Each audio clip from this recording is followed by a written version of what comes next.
안녕하세요. Mabuhay. Welcome to Dpg&U.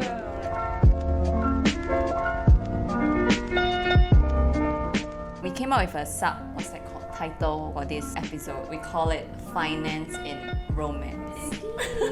So basically, I'm married and she is attached. So how we females view finance in romance. And this is just our opinion, based on just us. Okay, so Michelle, Yes. usually who pays for things when y'all go for a date? So me and my partner, we go Dutch, split lah. Sometimes I pay the meal, then he pay the next meal. He's younger than me and we both just started working, so more budget lah. Food thing lah, he pay everything. That means the entry time of the relationship is very important. Yes, if you start dating, if you're only doing part-time stuff, of course cannot. Okay, so for me, when I started dating my boyfriend, so my first boyfriend is my husband. Because I was still studying, just finished JC2, so broke and no money, and he is 8 years older, so obviously he is working already. He pays for everything. Cannot be I student then I pay. Doesn't make sense. Actually, I believe love with no money is nuisance, and then love with money, then there is romance for practical reasons. Yes. Yeah. I think with money it gives you choices. Like you're not bounded by money to like, oh, we can only go kopitiam because we have only this amount to eat. Not that there's anything wrong with Yeah, kopitiam. yeah. I love kopitiam. But I think it's the freedom to try new things Yes. and experience things together. I think when a guy can pay for things, it could be that he has the financial stability or the capability to actually take care of you lah. To me, I feel that women likes to feel taken care of.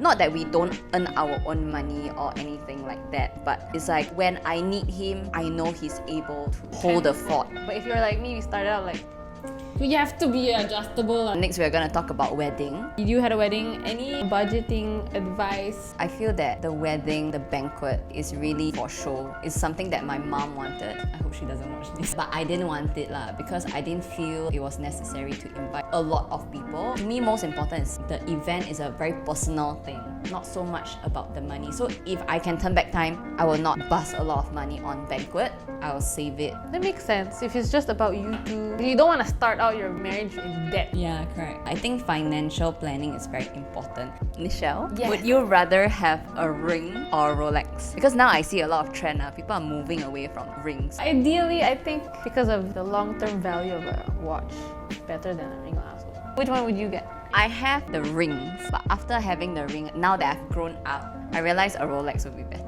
Okay, because it's an asset, and then diamonds actually have no resale value.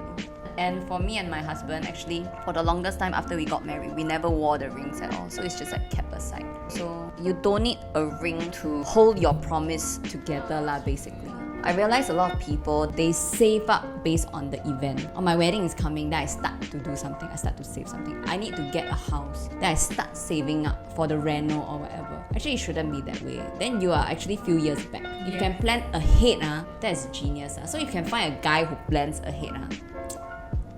As a woman, safe to assume that we're in some sort of career, I would advise also to save for yourself. Yeah, I think it's important to set aside your rainy day fund also. Because you cannot expect the other person to save for you. Yeah, so takeaway, date within your means, and we love guys who plan. And girls also plan. If you fail to plan, you plan to fail.